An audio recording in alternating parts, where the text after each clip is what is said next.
America, ஐரோப்பிய ஒன்றியம், India இந்த 3 நாடுமே இணைந்து ஒரு ஸ்டேட்மெண்ட் இன்னும் கொடுத்துருக்காங்க. அது என்னன்னா, இஸ்ரேல் மற்றும் ஈரான் இந்த 2 நாடுகள்லையும் யாராவது இருந்தீங்கன்னா தயவு செஞ்சு உங்களோட பாதுகாப்பை உறுதி பண்ணிக்கோங்க.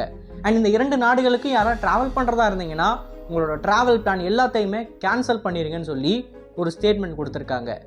இந்த ஸ்டேட்மெண்ட்டை இந்த 3 பேர் மட்டுமே கொடுக்கல, உலகத்தில் இருக்கக்கூடிய முக்கால்வாசி நாடுகள் அங்கே இருக்கக்கூடிய அவங்களோட சிட்டிசன்ஸுக்கும் அங்கே ட்ராவல் பண்ணக்கூடிய சிட்டிசன்ஸுக்கும் ஒரு வார்னிங் கொடுத்துருக்காங்க. ஃப்ரான்ஸ் ஒரு படி மேலே போய் ஈரானில் இருக்கக்கூடிய அவங்களோட டிப்ளமேட்ஸ் எல்லாத்தையும் திருப்பி எடுத்திருக்காங்க. இப்படி இவ்வளவு தூரம் மிடில் ஈஸ்டில் உலகம் முழுக்க எல்லா நாடுகளும் பதட்டமாக இருக்கிறதுக்கான காரணம் என்னென்னா, ஈரான் அடுத்த 2 நாட்களில் இஸ்ரேலை தாக்குறதுக்கு அதிக வாய்ப்பு இருக்குன்னு சொல்லி அமெரிக்கன்ஸ் இன்னைக்கு காலையில் கொடுத்துருக்க ஸ்டேட்மெண்ட் தான். ஸோ இன்றைக்கான வீடியோவில் நம்ம எதை பற்றி பார்க்க போகிறோம்னா, ஈரான் எப்படி இஸ்ரேலை தாக்க போகிறாங்க அண்ட் இஸ்ரேல் ஈரான் தாக்குனதுக்கு அப்புறமா எப்படி அவங்களோட கவுண்டர் அஃபென்சிவாக நகர்த்தி கொண்டு போவாங்கன்றது தான். நான் உங்கள் ஆகாஷ், தமிழ் பொக்கிஷம் வழங்கும் டிபி டிஃபென்ஸ். முதல்ல இன்னைக்கு காலையில் வந்து அமெரிக்கன்ஸோட ஸ்டேட்மெண்ட்லேருந்து ஆரம்பிக்கலாம். அமெரிக்கன்ஸோட கருத்துப்படி அடுத்த 2 நாட்களில் கிட்டத்தட்ட 100க்கும் மேற்பட்ட ட்ரோன்ஸை இஸ்ரேலுக்கு எதிராக ஈரானோட ப்ராக்சிஸ் ஏவுறதுக்கு வாய்ப்பு இருக்குது அப்படின்றத அவங்க சொல்கிறாங்க. இந்த 100கணக்கான ட்ரோன்ஸை ஏவுறதன் மூலமாக இஸ்ரேலோட வான் பாதுகாப்பு அமைப்பை அவங்களால சேச்சுரேட் பண்ண முடியும். இப்போ இந்த இடத்துல நம்ம ஒரு விஷயத்தை தெளிவாக புரிஞ்சுக்கணும். இதுக்கு முன்னாடி வரைக்கும் ஈரான் உருவாக்கின ட்ரோன்ஸ் எல்லாமே ஜிபிஎஸ் நேவிகேஷனை மட்டும்தான் பயன்படுத்தும். ஸோ ஈரானோட ப்ராக்சிஸ் கிட்ட எல்லாமே இந்த ஜிபிஎஸ் நேவிகேஷனை பயன்படுத்தக்கூடிய சூசைட் ட்ரோன்ஸ் மட்டுமே தான் இருக்குது. அந்த ட்ரோன்ஸ் எல்லாத்துலேயும் ஸ்பெசிஃபிக்கான டார்கெட்டை அடிக்கிற மாதிரி அவங்களால ப்ரோக்ராம் பண்ண முடியாது. ஸோ இந்த ப்ராக்சிஸ் பண்ணக்கூடிய அட்டாக் எல்லாமே இஸ்ரேலோட வான் பாதுகாப்பு அமைப்பை சேச்சுரேட்டடாகவும் ஆக்குப்பைடாகவும் வைக்கிறதுக்கு மட்டுமே. அண்ட் இந்த ட்ரோன்ஸ் எல்லாமே ரேண்டமாக போய் ஏதாவது ஒரு டார்கெட்டை அடிக்குமே தவிர இது ஒரு ஸ்பெசிஃபிக்கான மிலிட்டரி இன்ஃப்ராஸ்ட்ரக்சரையோ இல்லை இஸ்ரேலோட அஃபென்சிவ் கேப்பபிலிட்டியவோ காலி பண்ணாது. ஸோ இதுக்கப்புறமா ஈரான் அவங்களோட காயை நகர்த்துவாங்க.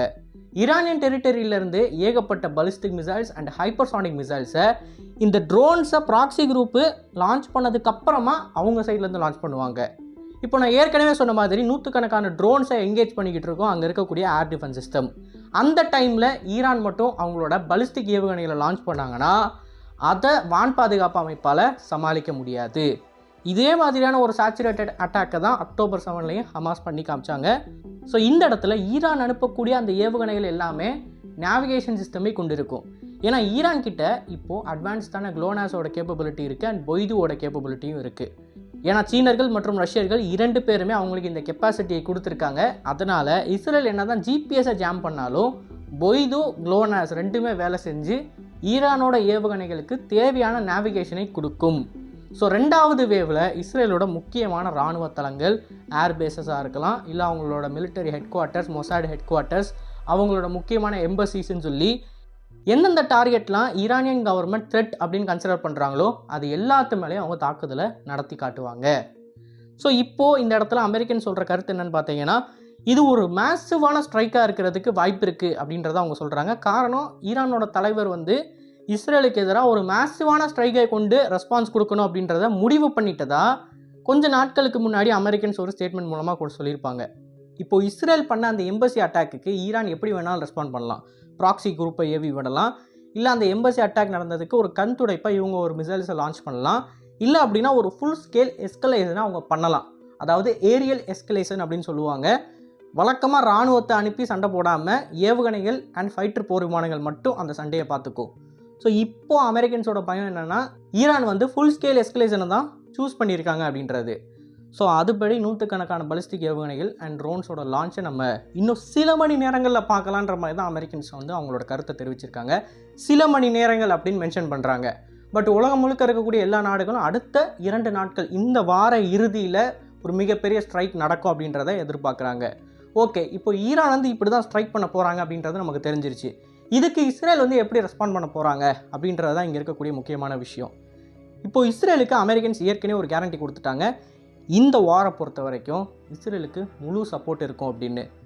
இஸ்ரேலி பிரைம் மினிஸ்டர் கூட அமெரிக்கன் பிரசிடென்ட் வந்து ஏற்கனவே ஃபோனில் பேசிட்டாங்க. அண்ட் இன்னைக்கு காலையில் secretary of defence of the United States Lloyd Austin அவர்களும் இஸ்ரேலோட டிஃபென்ஸ் மினிஸ்டரும் ஃபோன் காலில் பேசியிருக்காங்க. அதுவும் இன்னைக்கு காலையில் நடந்தது தான்.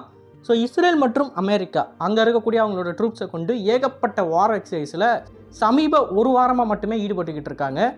ஸோ எல்லா வகையிலையும் இஸ்ரேலும் ப்ரிப்பேர்டாக இருக்கிற மாதிரி தான் தெரியுது. அண்ட் அதே சமயம் இன்றைக்கி காலையில் பெஞ்சமின் நெத்தன்யாஹூ இஸ்ரேலோட பிரைம் மினிஸ்டர் அவங்க நாட்டோட வார் கேபினட்டோட ஒரு மீட்டிங் ஒன்று அரேஞ்ச் பண்ணியிருக்காரு. ஈரான் தாக்குதல் நடத்தினதுக்கப்புறமா நம்மளோட ரிட்டாலியேஷன் எப்படி இருக்கும் அப்படின்றத அவங்க அந்த இடத்துல முடிவெடுத்திருக்கிறதா சில ஸ்டேட்மெண்ட்ஸ் நமக்கு கிடச்சிருக்கு.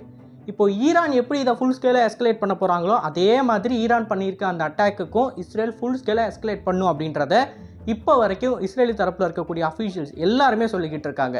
ஃபுல் ஸ்கேல் எஸ்கலேஷன்லாம் என்ன, இஸ்ரேல் வந்து என்ன பண்ண போகுது அப்படின்னு கேட்டிங்கன்னா அதே மாதிரி தான் ஒரு ஏரியல் ஸ்ட்ரைக் ஒன்று பண்ண போகுது. இஸ்ரேல் கிட்ட அதிநவீன போர் விமானங்கள் இருக்குது, F-35s இருக்குது, F-15s இருக்குது. மிடில் ஈஸ்ட்டில் இருக்கிறதுலேயே ரொம்ப அட்வான்ஸ்டான ஒரு ஏர்ஃபோர்ஸ் வச்சுருக்காங்க அப்படின்னா அது இஸ்ரேல் தான். இந்த கருத்தை வந்து நம்மளால் மறுக்க முடியாது. ஈரான் கிட்டையும் ப்ராக்ஸி கிட்டையும் எப்படி ட்ரோன் தொழில்நுட்பங்களும் அங்கே இருக்கக்கூடிய ராக்கெட்ஸும் அதிகமாக இருக்கோ அதே மாதிரி இஸ்ரேல் கிட்ட ஏர்ஃபோர்ஸ் அப்படின்னு எடுத்துக்கிட்டிங்கன்னா ரொம்ப சுப்பீரியரான ஏர்ஃபோர்ஸ் இருக்குது. அவங்க நினச்சாங்கன்னா ஈரானியன் டெரிட்டரிக்குள்ளே பெனிட்ரேட் பண்ணி சில ஸ்ட்ரைக்ஸை பண்ண முடியும், சிரியாவில் பண்ண மாதிரி. ஸோ அவங்களோட கருத்து என்ன அப்படின்னு பார்த்தீங்கன்னா ஈரானோட நியூக்ளியர் பவர் பிளான்ஸையும் ஈரானோட அணு ஆயுத கிடங்குகளையும் நாங்கள் டார்கெட் பண்ணுவோம் ஃபஸ்ட்டு ஸ்ட்ரைக்கில் அப்படின்றது தான் அவங்களோட கருத்து. ஸோ இந்த இடத்துல ஒரு விஷயத்தை நீங்கள் நல்லா புரிஞ்சுக்கணும். இந்த காரியம் ஒரு 10 வருஷத்துக்கு முன்னாடி நடந்துச்சு அப்படின்னா நம்ம கண்ணை மூடிட்டு சொல்லலாம் இஸ்ரேல் கிட்ட தெளிவான ஒரு அப்பர் ஹேண்ட் இருக்குது, ஈரானுக்கும் இஸ்ரேலுக்கு நடுவில் போர் வந்தால் இஸ்ரேல் தான் ஜெயிக்கும் அப்படின்னு.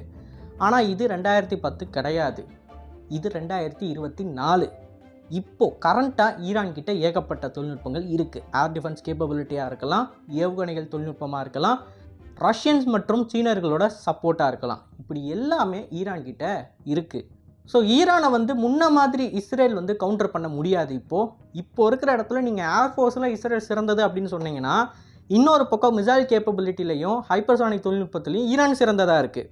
ஸோ ஒரு இடத்துல இஸ்ரேல் அட்வான்டேஜை கொண்டு இருக்குது, இன்னொரு இடத்துல ஈரான் அட்வான்டேஜை கொண்டு இருக்குது. ஸோ இது ரெண்டுத்தையும் நீங்கள் வந்து இப்போது ஒரு அனலிட்டிக்ஸ்குள்ளே கொண்டு வந்து யார் வந்து பெட்டரான மிலிட்டரி வச்சுருக்கான்னு சொல்லி உங்களால் சொல்ல முடியாது. ஸோ கரண்ட்டாக இருக்கக்கூடிய சுச்சுவேஷன் அப்படின்றது எப்படி நடக்க போகுதுன்றதை நம்ம பொறுத்திருந்து பார்த்தா தான் தெரியும். நம்ம எதையுமே கெஸ் பண்ண முடியாது. ரஷ்யா யுக்ரைன் போரையே நிறைய பேர் கெஸ் பண்ணாங்க, உக்ரைன் வந்து வெறும் 2 மாதத்தில் முடிஞ்சிடும் அப்படின்னு. பட் அது இவ்வளோ தான் இழுத்துட்டு போச்சு.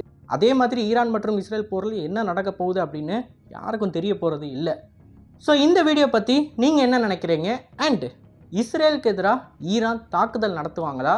அப்படி நடத்துனாங்கன்னா என்ன மாதிரியான தாக்குதல் இருக்கும் அப்படின்னு நீங்கள் கணிக்கிறீங்கன்றதை மறக்காமல் கமெண்ட் செக்ஷனில் பதிவிடுங்க. அண்ட் இது போல பல தகவலை தெரிந்து கொள்ள டிபி நியூஸ் பேஜை மறக்காமல் ஃபாலோ பண்ணிக்கோங்க. நல்லதே பாருங்க, நல்ல சமுதாயத்தை வரக்கும். நன்றி, வணக்கம்.